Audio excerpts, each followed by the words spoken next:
Yung mga pinatawag niya sa Senate investigation, kasama doon si General Torre, si John Vic Rimulya ng DILG, si Boyeng Rimulya siguro ng DILG, si General Marbil. Yun na siguro mga kababayan, yun ang binabanggit niya. Lahat na nagsabuatan, yun ang tingin ni Amy Marcos para aristohin at kasama yata yung ambasador na kinontempt si Marcos Lacanilao.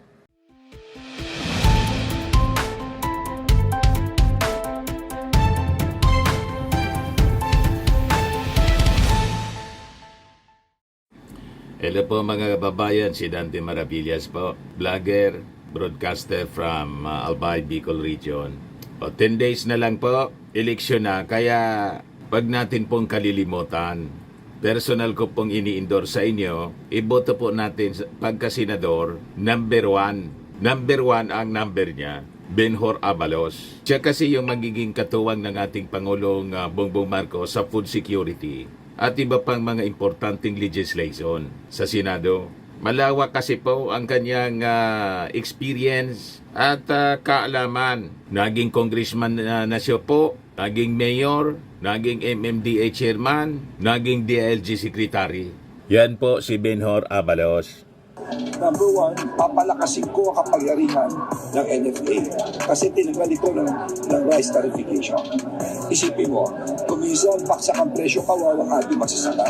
Pero kung meron kang NFA na may sapat na pondo na siya na bibili sa iyo at siya na rin magbebenta open kasi hindi nila pwede ibenta, nakalagay ito sa batas, i-impact lamang nila factory in terms of calamity. They can only sell it if there is a rice emergency. At tanggalin natin yun. Isipin nyo, sabi nga ni Sir Pico, kung libo-libong truck, buong Pilipinas, walang ginawa kundi bumili ng bigas sa mga magsasaka at binibenta mismo direkta sa mga tao. Naku po, masaya na magsasaka, masabay yung mga bibili dahil nakakabura sila. Hindi ba? Napakasimple. Let's just empower the NFA at yan ang gagawin ko. I will amend the rest of it.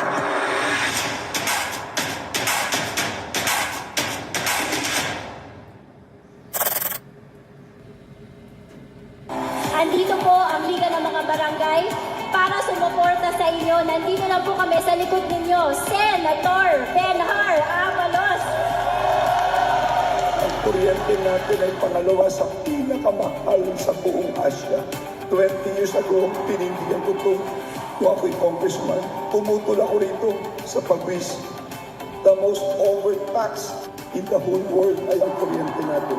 Yan ang una ko'y pampay. Para bumaba ang kuryente, tumami negosyo, tumami trabaho, at tumaang ang buhay ng bawat Pilipino.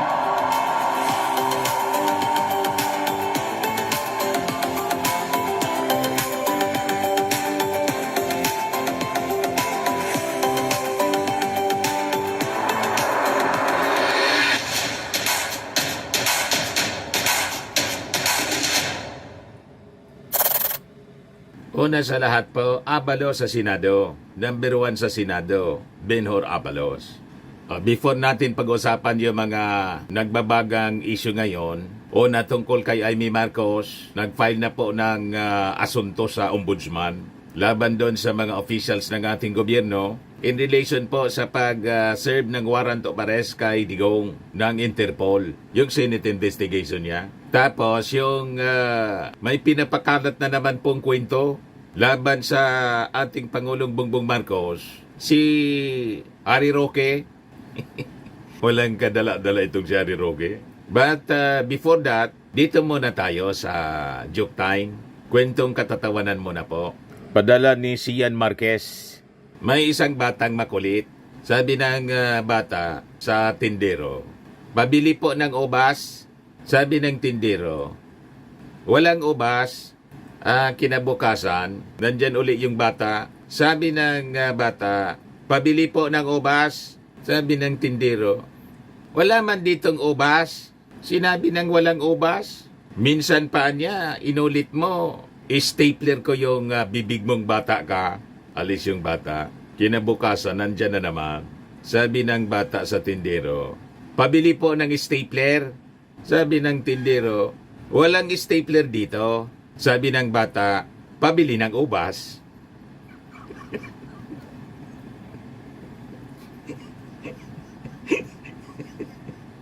Wala man siya magagamit na stapler sa bibig ng makulit na bata.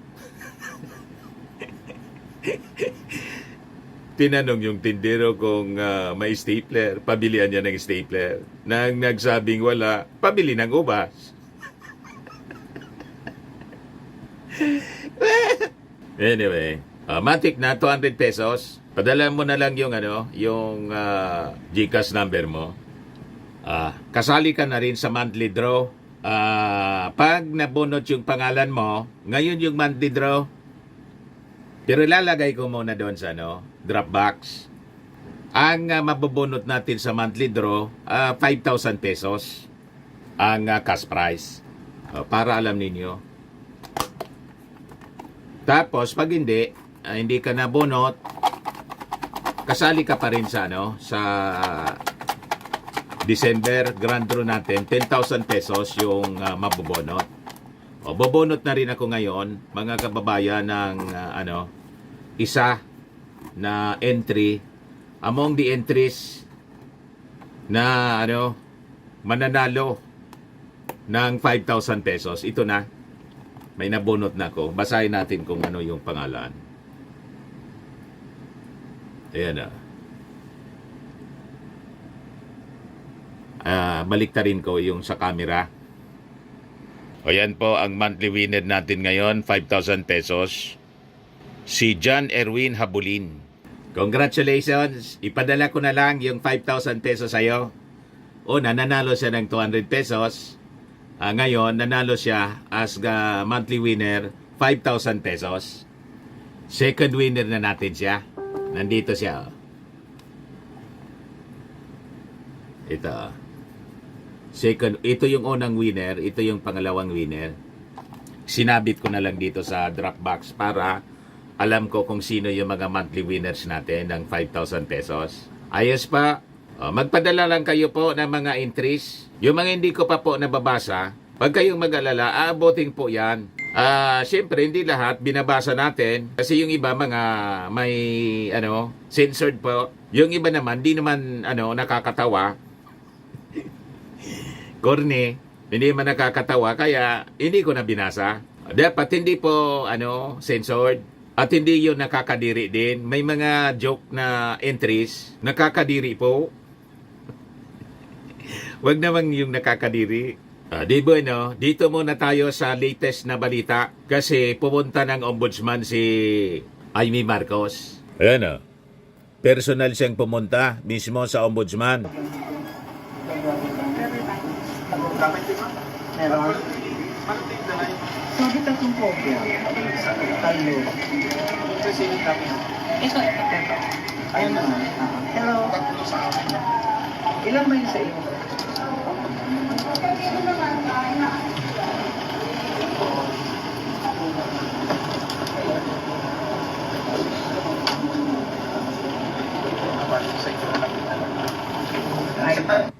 Ito na yung interview sa kanya, mga kababayan. Page niya to sa Facebook. I-play natin. Sa batas, sa likong batas, at marahil may criminal and administrative culpabilities ang ibang napakatataas na opisyal. Kaya kinakailangan tuluyang imbestigahan at patawad ng parusa kung kinakailangan itong mga opisyal na ito. Ma'am, to be specific, anong kaso at sino-sino po yung mga personalidad? Nandito, ibibigay ko na lang sa inyo. Yung mga pinatawag niya sa Senate investigation, kasama doon si General Torre, si John Vic Rimulya ng DILG, si Boyeng Rimulya siguro ng DILG, si General Marbil. Yun na siguro mga kababayan, yun ang binabanggit niya. Lahat na nagsabuatan, yun ang tingin ni Amy Marcos para aristohin at kasama yata yung ambassador na kinontempt. Si Marcos Lacanilao. Ngayon, nagsalita na niyan noong una.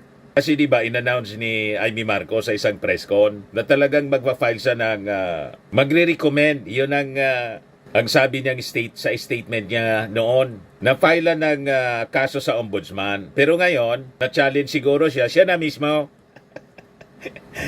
Yan ang sabi natin, di mag-file ka. Pero nag-react na noon si DILG Secretary John Vic Rimulya sa unang announcement niya. Paganda niya yan kasi it is, naniniwala sa due process.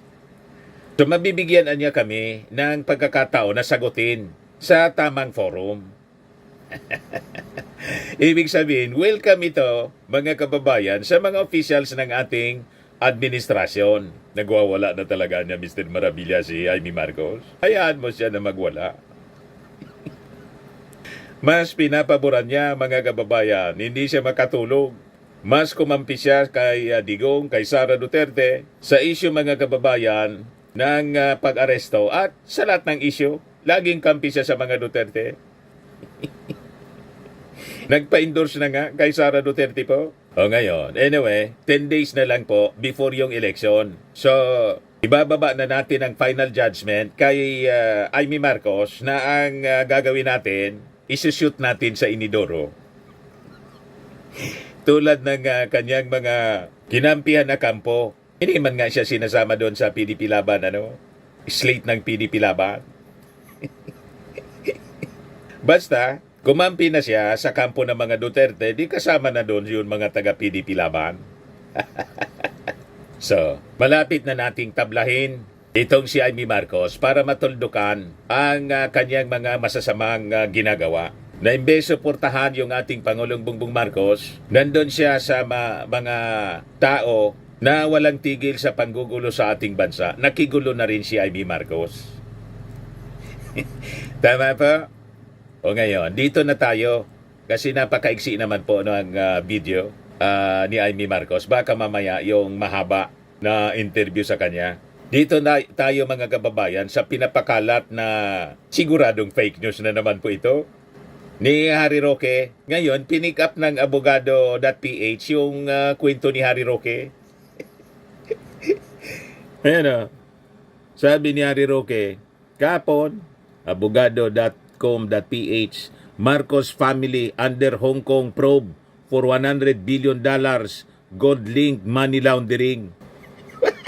Tiningnan ko yung possible source ni Harry Roque kasi may nag-publish din po na kadudadudang other than itong abogado.ph, may nag-publish din po nitong kwentong ito. Kadudadudang news organization na chinik natin kung saan yung possible na source ni Harry Roque. Malamang dito galing iNews. Tiningnan natin yung kwento. Yan sabi rito, Hong Kong files case of money laundering against Marcos family involving 350 tons of gold. Whistleblower claims to have irrefutable evidence.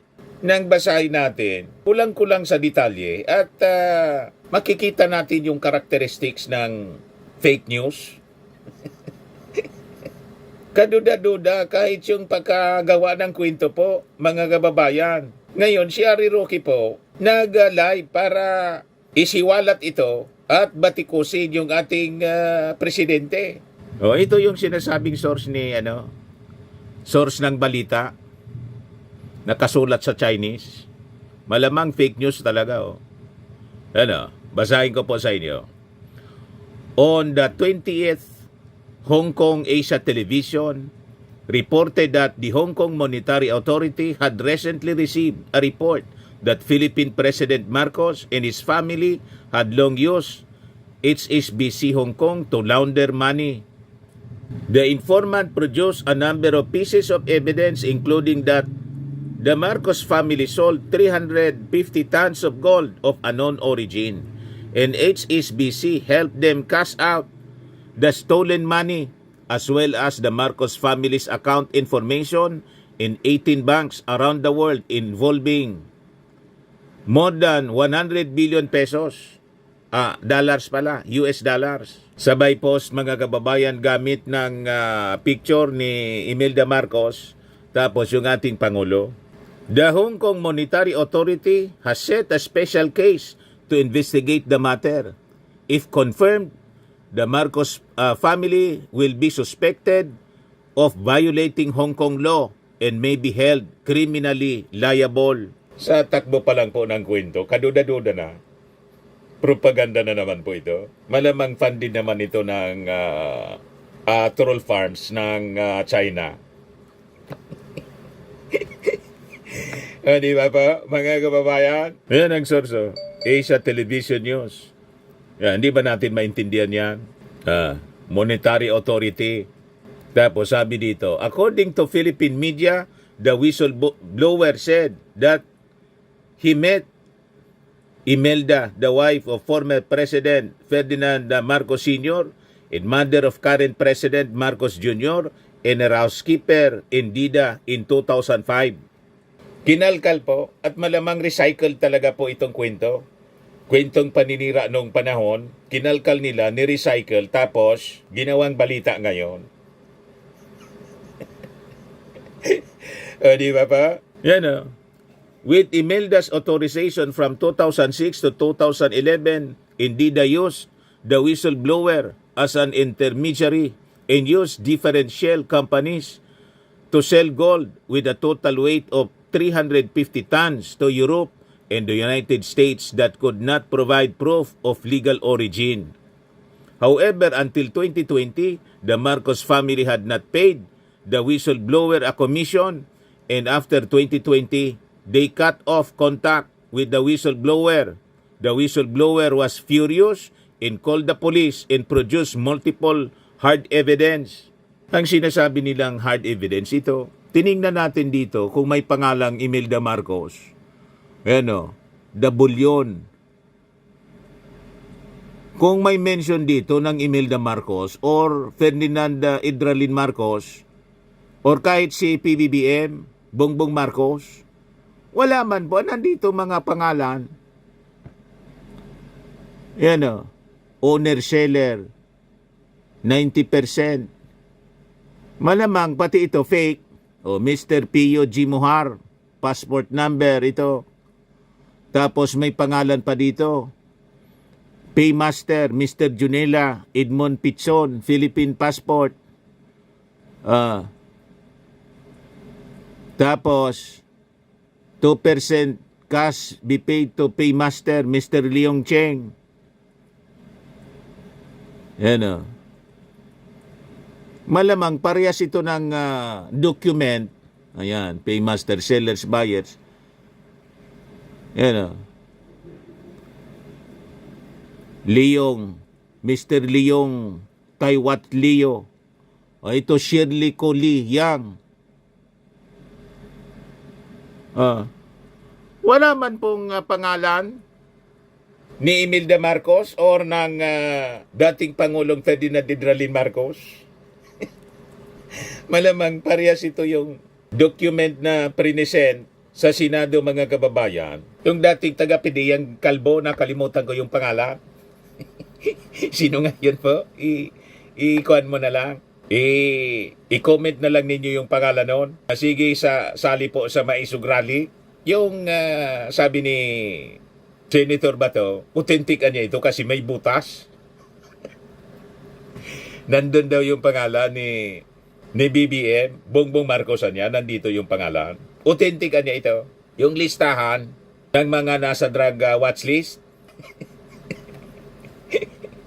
Malamang dinoktor din, mga kababayan ito. Pero wala man dito. Wala kang makikitang pangalan.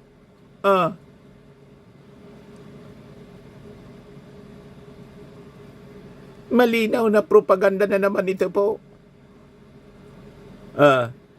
At fake documents para doon sa mga unsuspecting readers na hindi na po nag-examine ng mga dokumento, paniwalaan agad, tulad ng pagpakalat ng pulboron video ni Harry Roque na agad-agad pinaniwalaan ng kanilang mga mga minions. Fake. You see?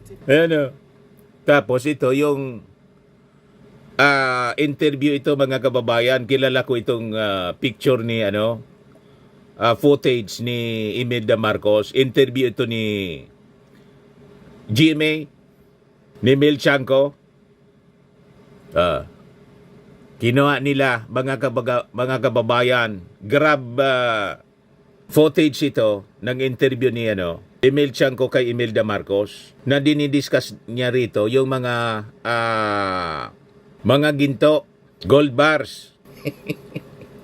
You see? O ngayon, panoorin natin si Harry Roque sa kanyang pagla-live. Yan yung live niya. 19 hours ago, may Harry Roque. May 8,000 na views na rin siya. Live 19 hours ago. Parang nasa kabundukan na po nagtatago si Macau yung background po. Si Harry Roque. Malapit na kasing antingin siya ng Interpol kasi kinasuhan ng qualified trafficking. Diba? Pakinggan natin yung porsyon ng kanyang pinagdadaldal. $billion na money laundering activities involving no less than 350 tons of gold deposit. Mantakin nyo yan. At itong mga aktibidades na ito ay nangyari between yung mga panahon na talunan ang Marcos Jr. pero pinakikinabangan hanggang ngayon dahil nga hindi natin naintindihan kung ano nangyari dun sa 8 billion na biglang nawala sa central bank risk. Now, nagkaroon Walang pala ng kadala-dala isang po? Taiwanese na at ito po ay headline Sino sa nga? Taiwan. Mantakin nyo yan. Headline Hindi daw na sa naman ang Taiwan? Marcos family dahil headline po sa Taiwan nung nasimulan ang money laundering investigation laban kay Marcos Jr. Ngayon, maiiwasan ba niyang investigasyon dahil siya ay isang pinuno ng bayan? Hindi po, kasi maski sa Pilipinas, meron siyang immunity sa prosecution. Pero hindi po yan immunity sa investigasyon. Kaya nga po nananawagan ako na kung ang mga dayo ng Hong Kong at Taiwan ay nag-iimbesta sa money laundering, bakit hindi sa Pilipinas? Kinakailangan po ang ombudsman mag-imbestiga na rin. Dahil napakalaking halaga po ito. Hindi po yan sa sweldo ng isang presidente na kanyang ama o kaya naman sa sweldo niya bilang gobernador o congressman. Parang hindi na naliligo si Harry Roque po. Tingin ko, malapit ng masiraan ng sa tindi ng problemang kinakarap po ni Harry Roque. Kaya tama po itong sinasabi ngayon ng Department of Justice. Sabi ng Department of Justice, DOJ eyes passport cancellations for Harry Roque once arrest warrant is out. Kasi walang tigil po si Harry Roque sa pagpapakalat ng fake news. Sabi po ni Justice Undersecretary Nicolas Felix T, ang ating gobyerno has options. Should a court issue an arrest warrant against former presidential spokesperson Harry Roque for qualified human trafficking? Sa interview po ni Pinky Webb sa Billionaire News Channel, On Point, he disclosed that if a warrant is issued against Roque would officially be considered a fugitive from justice. So hindi lang siya mga kababayan pugante sa Congress, pugante na rin po siya sa fugitive from justice na mismo mga kababayan. So sabi po niya, if that happens, the government would have several courses of action. Passport cancellation. The Department of Justice can move for the cancellation of Roque's Philippine passport through the trial court. This would effectively restrict his ability to travel internationally using Philippine documents. Tapos, Interpol red notice. The DOJ can coordinate with the Interpol to request a red notice.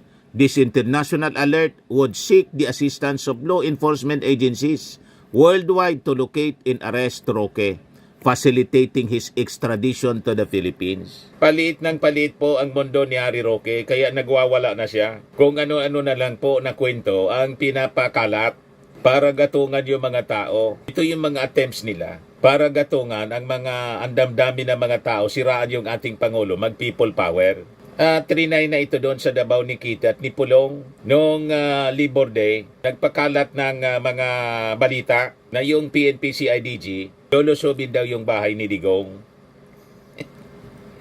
Agad-agad po na nagpa-press con yung PNP. Alaman na niyang ganyan. Inian niya namin na alam kung saan hinuhugot yung balita ni Pulong. Nagpuntahan yung ilang mga supporters nila sa bahay para ikordon yung bahay ni Digong. Ngayon, wala na, nag-uwi na. At gusto rin sila na mag-people power doon sa Liwasang Bonifacio. Nagtipon-tipon sila doon nung Labor Day. Nagmaisog rally. O ganun din, iilan lang yung pumunta. Hindi kayo magtatagumpay sa inyong mga masasamang plano. Alam ng mga taong mga sinungaling kayo eh. O ngayon, ito na yung mga developments ng balita laban kay Harry Roque. Ano pa? Ang mga options ng gobyerno, diplomatic communications. The DOJ will formally communicate with the Netherlands government where Roque is currently seeking asylum, informing them of the DOJ resolution charging Roque in court and the issuance of the arrest warrant. T stressed that these steps are standard procedure for cases involving fugitives charged with serious crimes and are intended to ensure that suspects cannot evade accountability by fleeing abroad.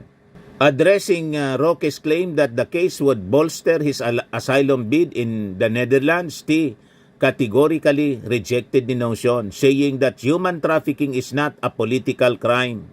Paliwanag ni T that the charges arose from evidence discovered during the raid on Lucky South 99, a Pogo operator in Porac, Pampanga, and not from any political motivation. Paliwanag ni T that political persecution niya typically involves charges such as rebellion or sedition, and not human trafficking, which centers on the protection of victims and the dismantling of criminal enterprises. He explained that Roque and other respondents were implicated for allegedly organizing or directing others to commit human trafficking. Non-bailable po. Kaya ito mga pinagagawa ni Atty. Harry Roque, act of desperation na po ito. Parang yung ginagawa ni Sara Duterte, act of desperation. Kung ano-ano na lang na naiisip na paninira. Di ba?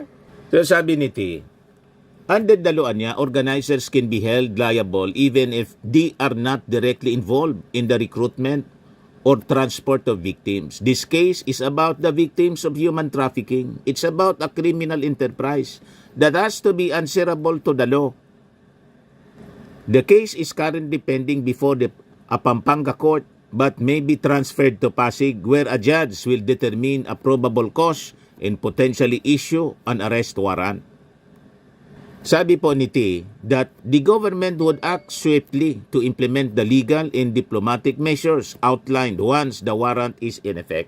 Kaya ito po, ang mga pinagsasabi ni Atty. Harry Roque, diversionary tactic lang po ito. In an act of desperation, nagbabaka sakali na baka paniwalaan pa rin sila at magatungan ang mga tao at mag-people power laban sa gobyerno. Malabo po, malabo pa sa sabaw ng pusit. Napakaganda kasi ng mga ginagawa ng ating gobyerno. At sirang-sira na po, sirang-sira na po sila. Ang sumira sa kanilang sarili, sila man lang po. Kaya wala nang maniwala sa kanilang mga pinagsasabi. Tama po mga kababayan. Yan si Harry Roque. Oh. Namundok na yata si Harry Roque. Oh. Baga magtatago na po mga kababayan sa kuweba. Or sa ilalim ng lupa na siguro magtatago sa hindi malaman na lugar. Pero pasasaat, aabutin siya mga kababayan ng mahabang kamay ng batas. Tama ba? At itong ating programa mga kababayan, atin sa inyo nitong ating mga sponsors. Fairmax Firming and Lifting Cream. Pinapay po sa mga pulses in affected area. Mainam po ito sa mga pains at paninigas ng mga kaso-kasuan. Ito sa mukha naman yung application, anti-aging, Automax po siya. Ito ay Glow 60 mga kababayan. Whitening po siya. Made in South Korea. Ito naman po, Ningxia Red Mix Fruit Drink. Gawa po siya sa goji berry. May anti-cancer properties po siya. At sa mga naghanap po ng malinis and spacious fitness gym, pumunta lang po kayo sa aming Colossal Fitness Gym. May Grab ka rental din po kami. At bills payment po sa aming office. At saka sa mga mahilig po sa mga imported bags, manood po kayo sa live selling ni Madam Eileen Rosales sa kanyang Eileen Closet po. Pati mga shoes, ito yung kanya po. Ito yung kanyang page. Kita ninyo, napakagandang mga online selling po siya. Si Madam Eileen Rosales. Cellphone number niya po, 773-798-7816. Ito naman po yung bago naming product na binibenta online. Eye Glow Serum, whitening po siya. Tingnan ninyo yung epekto sa aking anak na architect before and now. Yung mga inquiries po ninyo, dumiretso na lang kayo sa kanyang Facebook account, Riz Maravillas.